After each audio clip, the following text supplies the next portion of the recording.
Siguraduhin mo lang. Kaya mo ha? Dito ka lang. Hintayin ko kayo. Sabihin nyo nandito si Junji. Hanapin ko sila. Dalhin mo na lang yung camera.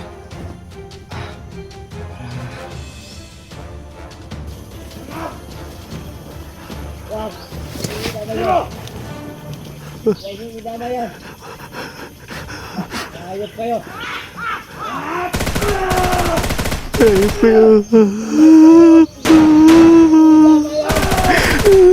Lola, Lola,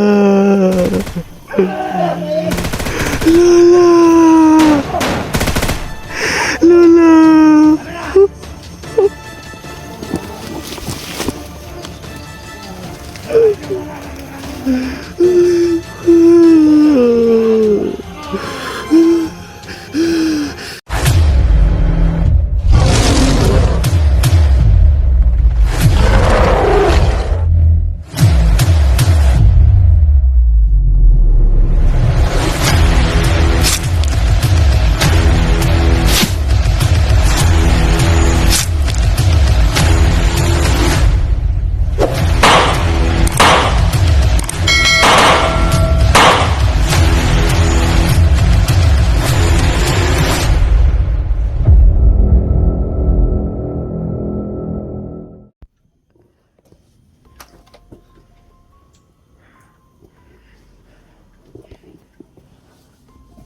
Friends, Yeah. ito sila. Ito ba sila dumating? Hindi pa nga eh. SG. Na-chat mo na? Ha? Hindi ko pa sila na chat. Pero sigurado ko na darating na sila dito. Hindi na yung signal. Hina kasi yung signal eh. Ano kung makaya rin? Huwag ka mag-alala. Dadalhin ka sa ospital. Dugo kong ulo ba? Sakit kaya makal. Sana hindi tayo maano dito ng mga bandido.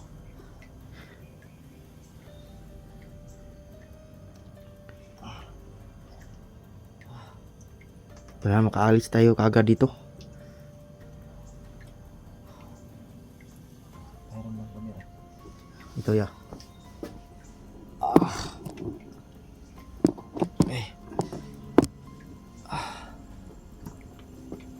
So yan mga tol. Ay nung una sa lahat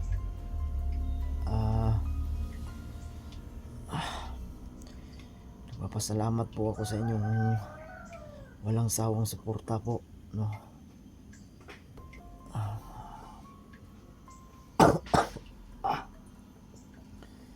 So yan, medyo kinakabahan kami mga tol kasi sabi ni Renz sabi sa akin ay para daw may sumusunod sa kanya pero wala naman siyang nakita.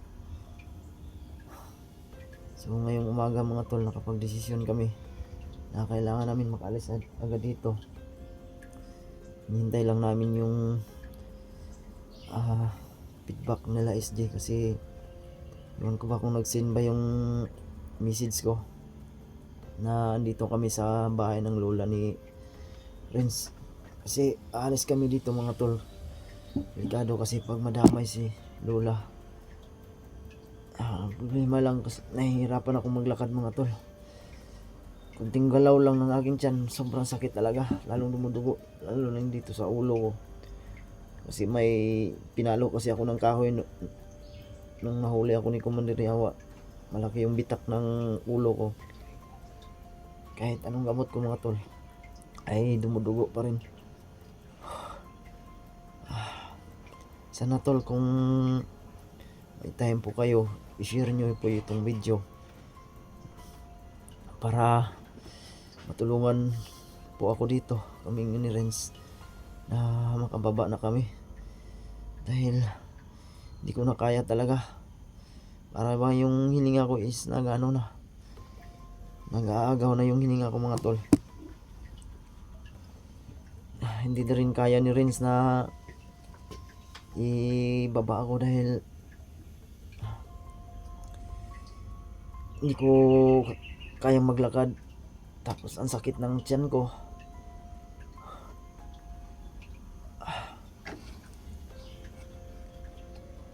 Maraming salamat nga pala mga tol sa tulong nyo, no, sa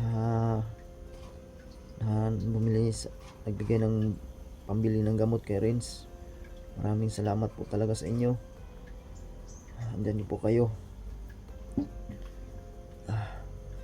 Kahit sa ganitong sitwasyon ko po mga tol ay hindi nyo ako pinabiyaan. Lubos po ako nagpapasalamat. Ang hiling ko lang ngayon mga tol ay kung pagbibigyan pa man ako ng pagkakataon ng sa taas ay makita ko po yung anak ko. Sana ay makarating agad sila SG dito at si Dax at iba pa, no? Kabadan, sino man yung naghahanap sa akin. Hindi kami pwede mag-standby na lang dito dahil gawa ng nanganganib rin yung buhay ng lola ni Renz. Baka madamay. Ang hiling ko lang sa inyo mga tol ay sana i-share nyo po itong video dahil gusto ko na talagang magpadala sa ospital dahil yung hindi ko na alam yung nararamdam ko, yung sakit ng aking tiyan. Sobrang sakit talaga, para bang may bituka na hindi ko alam, parang natusok. Tinitiis ko na lang talaga tol sa abot ng aking makakaya. So yan, buti na lang ay nandito si Renz, hindi niya ako pinabayaan. Yung lola niyan na sobrang bait. Yan sila mga tol, Mga idol. yun si Lola. Ano nga pala pangalan ng lola mo, Renz? Liliosa. Liosa. Buti na lang ay mabait si Lola. Ay natuloy kami niya dito. At si Lola rin tol ay gustuhin man namin isama pababa. Pero hirap na rin si Lola maglakad.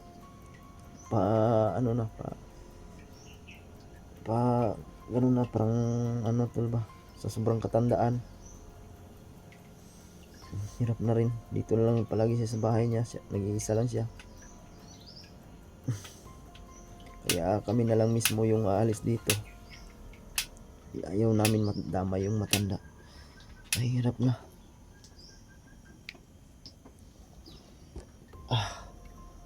Init mga kay Dre Renz.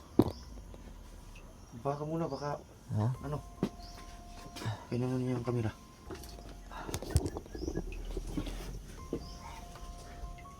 Kaya mo bang bumaba? Baka magpapalamig tayo. Sabi mo mainit yan. Baka bumalik yung lagnat mo pag nandyan ka parati. Basta lagnat ko eh. Gustuhin ko sana magpalit ng damit mga tol. Kaso yung bakal pag may makunti lang maano, kasi yung damit ko tol dumikit na sa sugat ko ah. Parang sakit yata. May tama pa ako sa paa. Tandaan lang. Tandaan lang. Ay, alayan kita.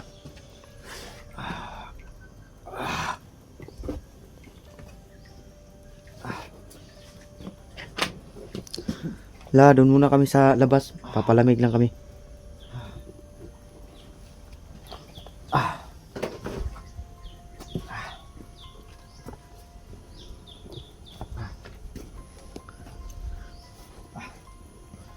Agay.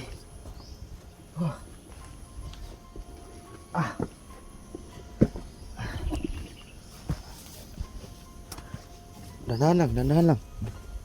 Ke Saan banda? doon.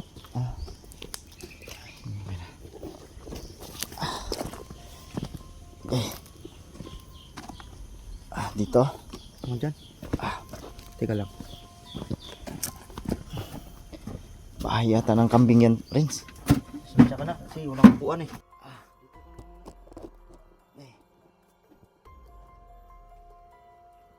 Dito. Dito ka maupo. Sensya ka na.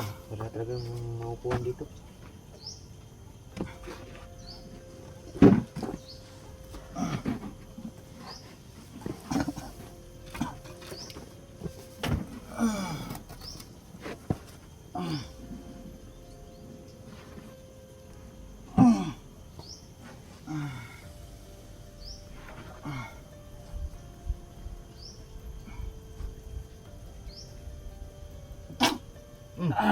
Oh.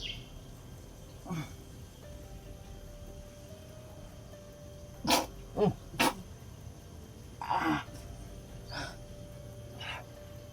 Hindi ko na kaya, Prince. Huwag ka mawala ng pag-asa. Ikaw naman, no? Lumabad ka. Binagdugo yung nawala sa akin pa.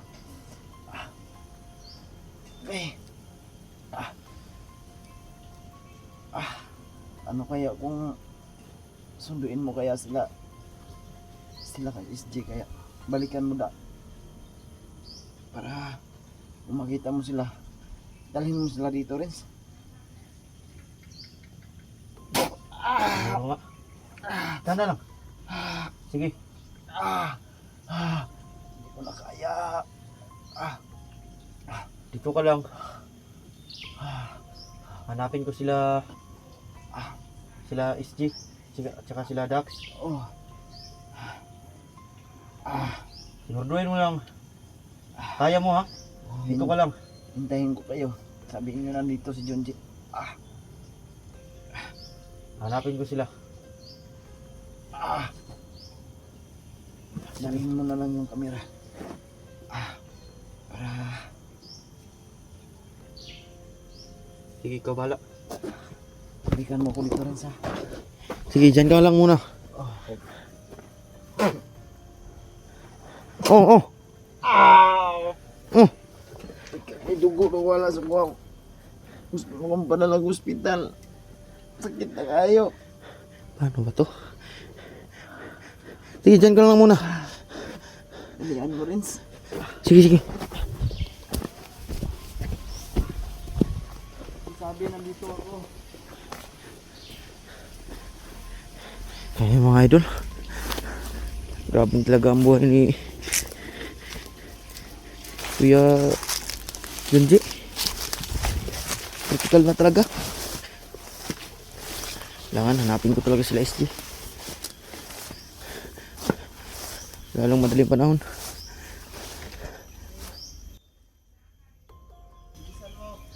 Oh!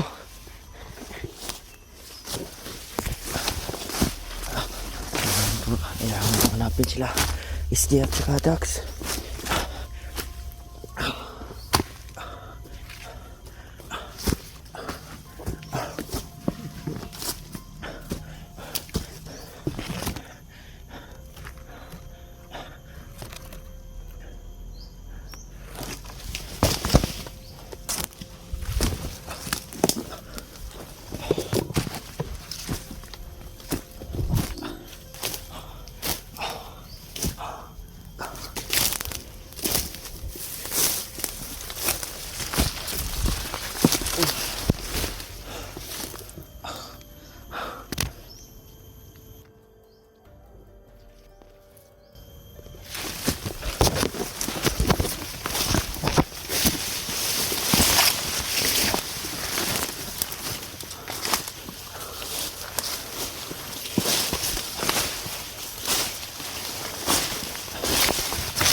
Yung baril ko pala mga idol naiwan ko.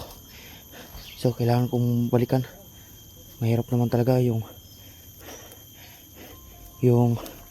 hanapin mo sila SG. Wala kang dalang baril kasi maraming mga bandido. Kailangan ko babalikan yung baril ko.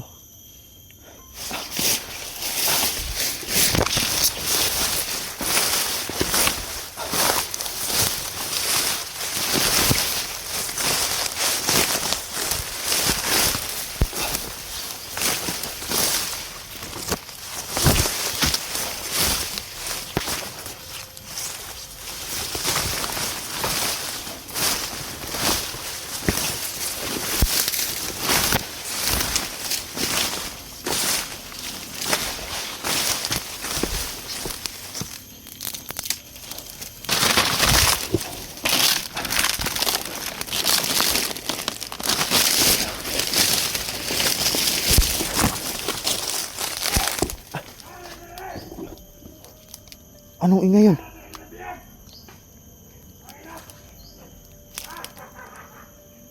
Sige, Junji!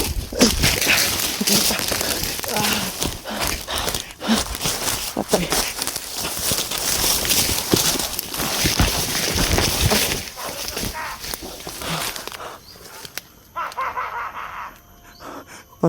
Kuya Junji!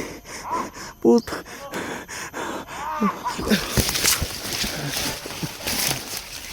Sobrang dami nila. Paano ba ito? Yung baril ko naiwan ko sa bahay.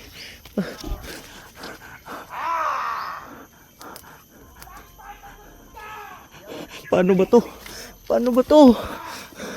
Kuya Junji. Sinasabi ko na nga ba eh.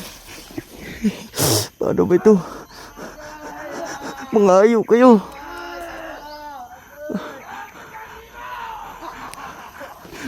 Mga ayaw kayo.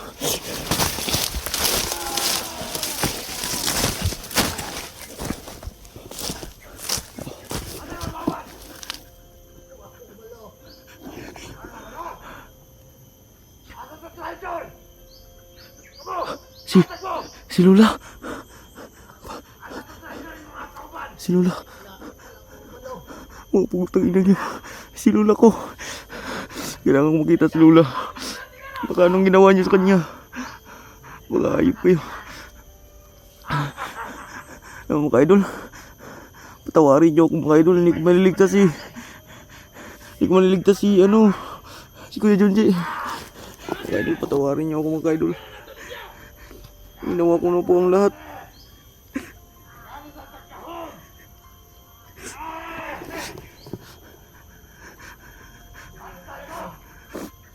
Pasensya na po kayo mga idol. Ginawa ko na po ang lahat.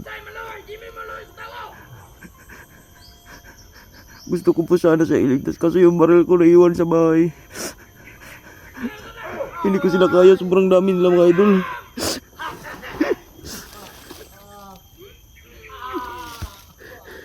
Sana wag ko na. Sana hindi ko na lang iniwan si Kuya Junji.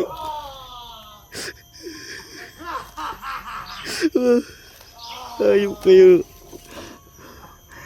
Ayop kayo. Malaki pa ako. Ayop kayo. Ayop kayo. Mamamatayin kayo. Ayop kayo. Ayop kayo.